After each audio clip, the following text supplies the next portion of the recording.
Queridos hermanos, los saludo a todos ustedes en el amor de nuestro Señor Jesucristo. Hoy el título es Nuestra común unión en la misión. Vamos a ver ahora a través del libro de Filipenses lo que el Señor quiere enseñarnos, ¿no? Sobre todo a los jóvenes que estamos siguiendo la palabra, los sermones, ¿no? Y queremos hacer la voluntad de Dios. Vamos a los versículos del 3 al 5. El versículo central es el 5, por eso lo he subrayado, pero lo he tomado desde el 3 para que entiendan un poquito el contexto. Dice: doy gracias a mi Dios cada vez que me acuerdo de ustedes.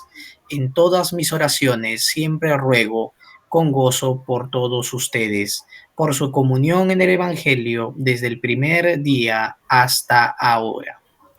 Amén. Amén. Muy bien, queridos hermanos, vamos a comenzar ahora una introducción.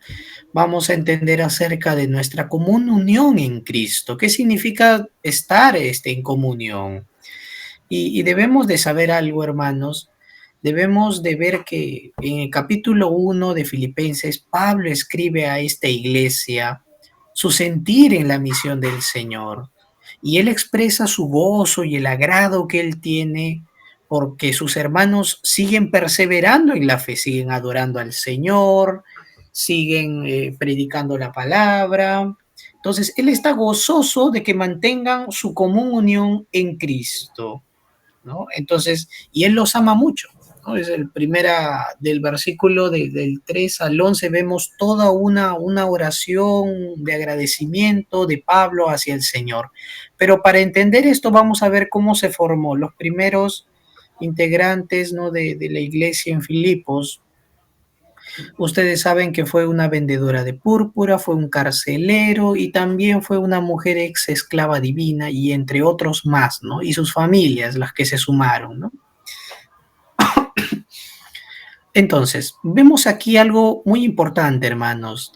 ¿Cómo es que el Señor forma su iglesia, ¿no? Sin considerar el nivel social, ni el nivel económico, ni la raza, ni nada de eso, ¿no? Sino que integra a todos, tiene comunión con todos los que creen en Él y le reciben como su Salvador, ¿no? Por ejemplo, vemos a Lidia, ¿no? Una vendedora de telas orientada hacia la alta sociedad. Podemos ver que ella se podía mover en los círculos de la alta. Vemos un carcelero, por ejemplo, que podemos decir que era de la media, ¿no? De la clase media, y trabajaba para el Estado, ¿no? Vemos también ahí una mujer ex esclava, ex adivina, que ha sido liberada, ¿no? Cuando se le ha proclamado el nombre de Jesucristo, y vemos cómo es que de la baja, ¿no? Hasta la baja clase, que eran pues los pobres, los esclavos, ¿no? Los que estaban sujetos a un amo, ¿no? Entonces, miren cómo de la baja, media, alta, todo eso, incluso el Señor comienza a formar, ¿no? A su iglesia, ¿no? Por eso todos, sin distinción, tenemos en común unión el Evangelio, hermanos. Todos, si hay que fijarnos entre hermanos en algo, no es en los defectos, sino es en el amor que Cristo nos ha dado a nosotros, a cada uno de nosotros. Venimos de diferentes trasfondos, de diferentes lugares, de diferentes edades, ¿no? Y lo que tenemos en común unión primero es el Evangelio, hermanos, quien nos llamó. Por eso el versículo 5 dice que Pablo está gozoso por la común unión en el Evangelio. Pero hermanos, vemos esto. ¿Será que solo tenemos comunión cuando estamos dentro de la iglesia? Cuando vamos los domingos, y de lunes a sábado, de lunes a viernes, así nos desaparecemos, nos desconocemos. ¿Es así una verdadera comunión? ¿Mm? ¿Será realmente así? ¿Será que solo asistir a la iglesia, formar parte de un grupo es tener comunión? Yo puedo pertenecer a muchos grupos de juveniles, podemos pertenecer a un grupo de futbolistas, podemos estar en un grupo de costura, en un grupo de artes, grupo de literatura, muchos grupos, hermanos, pero la comunión en el Evangelio es muy diferente a todos esos grupos. No es solo una reunión de gente, no es solo un tema a tratar lo que nos reúne, es la vida de Cristo. Entonces vemos ahí algo de que no se limita solo a leer la Biblia, tampoco en grupo, porque si no sería solo meramente un grupo de lectura, ¿no? Y si hemos de leer la Biblia en grupo, eso nos llama a la adoración, hermanos, a la adoración, a perseverar más como iglesia, como un solo cuerpo, más que individualmente cada uno por su lado. Entonces Pablo escribe a los filipenses y él está gozoso de esto. Dice, doy gracias a mi Dios siempre que me acuerdo de ustedes, siempre en todas mis oraciones, rogando con gozo por todos ustedes, por vuestra comunión en el Evangelio, ¿no? Y sabemos que esa comunión, la iglesia ha prosperado, la iglesia ha crecido desde esos inicios hasta el año 60, año 62, en donde Pablo escribe esta carta a los filipenses. Ya la iglesia se ha desarrollado, la iglesia ha crecido. Entonces la iglesia no se quedaba así, ¿no? Entonces vemos cómo es que Pablo se está gozando de cómo es que la comunión en Cristo los ha hecho prosperar. Sin embargo, hermanos, solo se limitará a reunirse, a cantar a Dios, a escuchar un sermón el domingo. ¿Esa es nuestra comunión en el Evangelio? ¿Realmente es eso? ¿Es solo lo que tenemos que hacer? Pablo expresa su sentir hacia ellos en esta carta, pero ¿cómo es que los filipenses, hermanos, deben de responder a esta comunión? Ya está bien, el Señor me llamó, el Señor me reúne para adorarlo, el Señor me ha bendecido, pero ¿qué tiene que ver mi vida con la misión? ¿Tendrá que ver algo? ¿Será que Pablo vino, hizo la obra, se fue y lo que está predicando Pablo es ajeno a lo que yo vivo? Porque pues Pablo fundó la iglesia de Corinto, fundó la iglesia de Filipos, y ya pues, ¿no? Y ya se fue, ¿no? Sin embargo, Pablo era un gran misionero para ellos. Entonces vamos a entender un poquito acerca de qué cosas en común unión que tenemos nosotros nos llaman al deber de cumplir con la misión que Dios manda a la iglesia, porque Pablo estaba en las misiones. Y esto no era ajeno a la labor que la iglesia de Filipos debía de hacer. Por eso así vamos a ver brevemente tres cosas en común unión, ¿no? Primero, hermanos, vamos a ver del versículo 5 al 6, que tenemos en común unión la misión salvadora de Cristo, ¿no? La predicación del Evangelio. Versículos 5 y 6 dicen, por vuestra comunión en el Evangelio. Hermanos, el llamado de Cristo al arrepentimiento y al perdón de pecados ha originado algo maravilloso en nosotros. ¿Cuál es? Que nosotros formemos parte de la familia de Dios, que asistamos a una iglesia, sí, pero que no seamos ajenos a las cosas de la iglesia, sino que seamos un solo cuerpo partícipe de las cosas de la iglesia. Y no solo eso, porque si tenemos comunión con Dios en el Evangelio, esto nos va a llamar a tener automáticamente común unión con todos nuestros hermanos. Claro, podemos tener muchas diferencias, ¿no? De opinión, perspectivas, puntos de vista, cosas que nos agradan, nos desagradan. Pero siempre el Señor lo que va a hacer es conciliarlo todo a través de el Evangelio, que tenemos que morir a nosotros mismos, a nuestros prejuicios, a nuestro orgullo, hasta nuestra perspectiva que puede parecer correcta, pero que el Señor quizá lo reprueba. Entonces, tenemos que entender ahí, hay una misión. ¿Cómo el Evangelio llegó a tu vida? ¿No? por medio de la predicación, ¿no? Esto no se hizo mágicamente, Dios no nos habló al oído de la nada, no lo vimos en un sueño. Lo que el Señor hizo fue traer a través de un predicador la palabra a nosotros. Entonces, queridos hermanos, y se nos predicó Cristo. Ahora, ¿qué debemos de hacer nosotros? Unirnos, ¿no? Dentro del Evangelio. Si nos vamos a reunir en la iglesia, tenemos que pensar qué cosas puedo hacer para que también otros pueda yo compartir con otros el Evangelio, ¿no?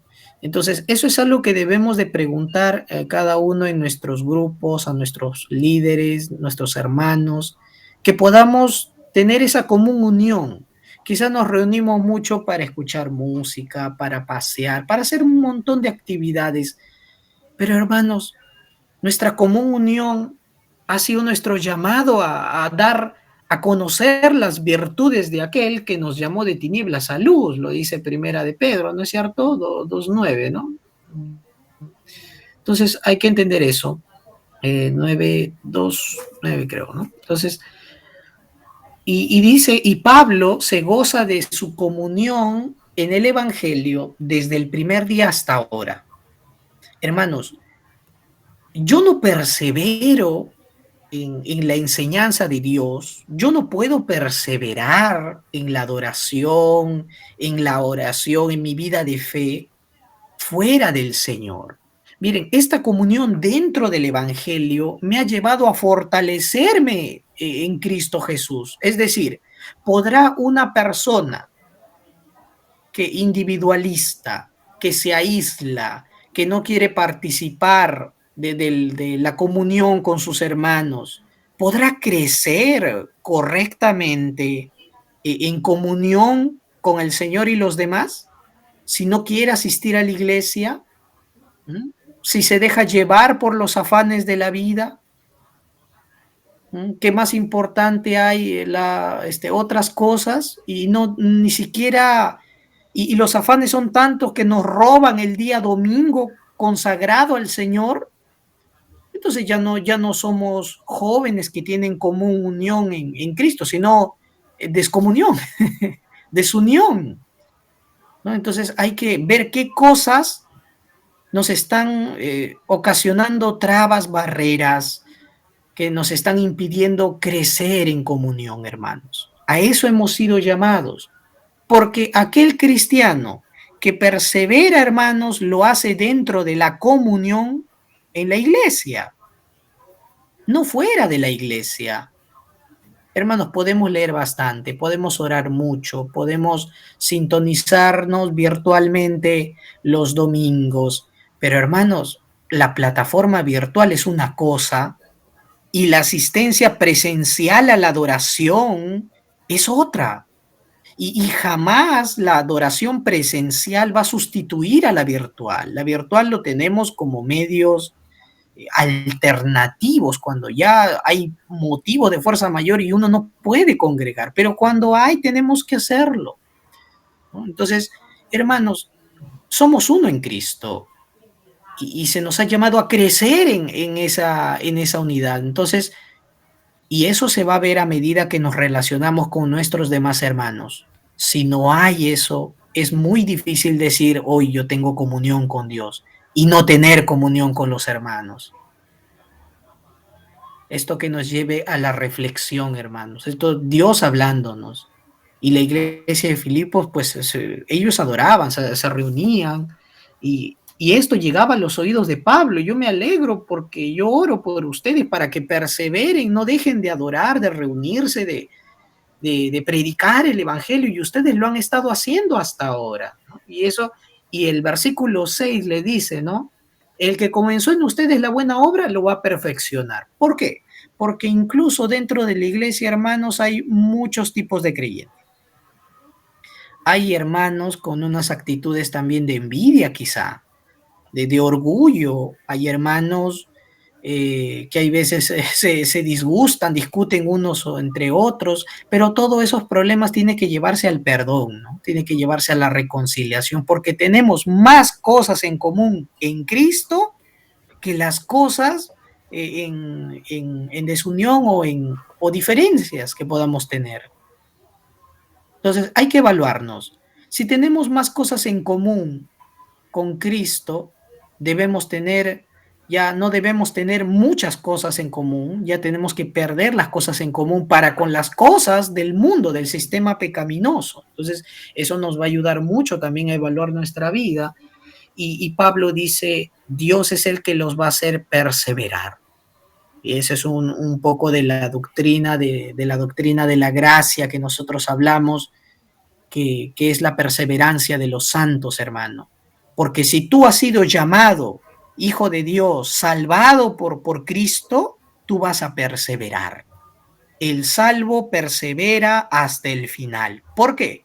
No porque sea bueno ni porque sepa mucho, es porque Dios, mediante su Espíritu Santo, lo va a hacer perseverar en esa común unión, hermanos. Así que cristiano que se está alejando de la iglesia es un cristiano pues que se está alejando de Dios. Muchas veces nuestra lo que hacemos exteriormente es un reflejo de lo que estamos, de cómo está nuestro corazón. Entonces, examinemos las razones, ¿no? Yo digo la mayoría de las veces, ¿no? Sí. Vamos a continuar y lo segundo es acerca de que nosotros, hermanos, somos partícipes tanto de los éxitos como de los padecimientos de nuestros hermanos. Así es, hermano. Si en la iglesia a un hermano le está yendo bien en el trabajo, en los estudios, y a otro hermano le está yendo mal en el trabajo, en los estudios, eso no nos llama a jactarnos. No nos llama tampoco a sentirnos mejor. Esa es la conducta del mundo, ¿ah? ¿No? Que me vaya bien a mí y a todos les vaya mal, esa es conducta de un incrédulo. Pero en la iglesia, hermanos, hermano que está pasando situaciones difíciles, hermano que está pasando alguna enfermedad, ese hermano se conduele por los que están padeciendo. Y el apóstol Pablo, hermanos, miren lo que dice versículos 7 y 8. Dice, como me es justo sentir esto de todos vosotros, por cuantos tengo en el corazón y en mis prisiones, en la defensa y confirmación del Evangelio, todos vosotros sois participantes conmigo de la gracia. Hermanos, Pablo estaba preso por el Evangelio, estaba preso por predicar a Cristo y la iglesia pues la iglesia de Filipos estaba normal, ¿no? Eran libres, ¿no? Hacían sus cosas, cultos normal, pero ellos no debían de ser ajenos a los padecimientos de Pablo. O sea, Pablo está prisionero y la iglesia vive bien normal, eso sería algo raro. Inmediatamente la iglesia diría, ¿no? ¿Cómo podemos apoyar a nuestro apóstol Pablo que está en prisión, ¿no? ¿Qué podemos hacer? Y es por eso que después van a ver en Filipenses 4, cuando ustedes leen, ¿no? Cómo es que ellos mandan una ofrenda, ¿no? O sea, de lo que no habían hecho, de lo que no habían despertado su corazón por esa comunión en el Evangelio, por las misiones, por apoyar la obra del Señor, después lo hacen, ¿no? Ellos en respuesta mandan, ¿no? Las ofrendas para Pablo. Ese es de verdad, dice mucho. Pablo los alaba por eso. Y hermanos en la iglesia, quizá muchas veces nuestros hermanos estarán pasando situaciones. ¿Cuánto somos ajenos a esos padecimientos? Durante esta semana, por ejemplo, ¿alguno se ha parado a preguntar al hermano, hermano, cómo te ha ido en la semana? Hermano, ¿qué tal te ha ido con tu familia? ¿Tienes problemas con tu familia? ¿De qué manera puedo ayudarte yo a sobrellevar eso, no? ¿No? Consolarnos en el Evangelio, ¿no? Con la palabra del Señor, a orar. Hermano, si estás padeciendo en problemas, en la noche te llamo para orar juntos. Hermano, si necesitas ayuda a predicar el Evangelio, mira, yo tengo este tiempo, ¿no? Voy a apoyarte en este tiempo que puedo, ¿no? Y así. Hermanos, el texto en Primera de Pedro también habla, nos dice que nos lloremos con los que lloran, gocémonos con los que se gozan, ¿no? Y seamos un solo cuerpo. Tengamos en común, hermanos, los padecimientos por causa de Cristo. Parece que fuese más fácil padecer por la culpa de nuestros propios pecados que por causa de Cristo, hermanos. Padecer por nuestros pecados, eso trae vergüenza, pues, ¿no? Nos sentimos mal. Pero padecer por causa del Evangelio, eso trae honra. Imagínense, ¿no? Entonces, tenemos que nosotros poner nuestra atención no en nosotros, sino en una visión comunitaria de éxito. Mi hermano está gozoso del Evangelio, ese gozo que tiene él es mi gozo. Aunque yo me falten muchas cosas, es mi gozo, ¿no? Si a un hermano, pues, ¿no? Le está yendo mal, aunque a mí me esté yendo bien, yo me conduelo. Entonces, debe ser ese el parecer. Jóvenes que escuchan esta palabra, estamos tan ensimismados en las redes sociales, en los estudios, en los trabajos de medio tiempo. Queridos hermanos, no nos fijemos solamente en nuestro círculo, miremos a los demás hermanos, tengamos ese tiempo, hermanos, porque va a llegar el momento en donde vamos a padecer nosotros las mismas cosas. Porque es cierto, es verdad. El texto bíblico, ahorita no me acuerdo el texto, hermanos, pero dice que los mismos padecimientos que las iglesias pasan, lo pasan todos los hermanos en todo el mundo, hermanos. ¿Quién no tiene problemas familiares? ¿Quién no tiene problemas en el trabajo, en los estudios? ¿Quién no tiene problemas personales, problemas en sus emociones? ¿No? ¿Quién no tiene adversidades por causa de Cristo? ¿A quién no lo han mirado mal? ¿A quién no lo han rechazado por causa de Cristo? O nos aíslan como cristianos. Hermanos, todo cristiano que siga a Cristo va a pasar las mismas cosas, pero incluso van a variar de diferente manera, ¿no? Pero las situaciones van a ser similares. Por eso, hermanos, veamos más allá de nosotros mismos, veámonos en comunidad.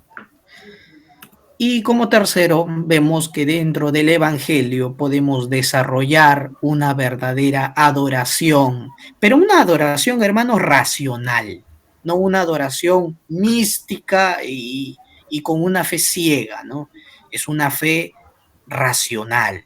Y prepararnos también para la misión. Vamos a leer los versículos 9 al 11. Dice, y esto pido en oración, que vuestro amor abunde aún más y más en ciencia y en todo conocimiento, para que aprobéis lo mejor, a fin de que seáis sinceros e irreprensibles para el día de Cristo, llenos de frutos de justicia que son por medio de Jesucristo, para gloria y alabanza de Dios. Amén. Fijémonos. Entonces, la adoración, hermanos, claro, nosotros tenemos nuestro tiempo personal con el Señor, pero Dios nos ha llamado a una adoración comunitaria. Desde que Dios escogió a Abraham y de él formó un pueblo de fe, hermanos, ahora pues el pueblo de fe, el Israel verdadero, no es una nación física. El Israel verdadero es una nación espiritual, todo aquel que cree. Por lo tanto, he sido llamado a ser partícipe de la adoración, una adoración con entendimiento. Por eso dice versículo 9, que vuestro amor abunde, pero más en ciencia, más en conocimiento. Hermanos, si nosotros vamos a amar a Dios, hay que hacerlo entendiendo bien su evangelio.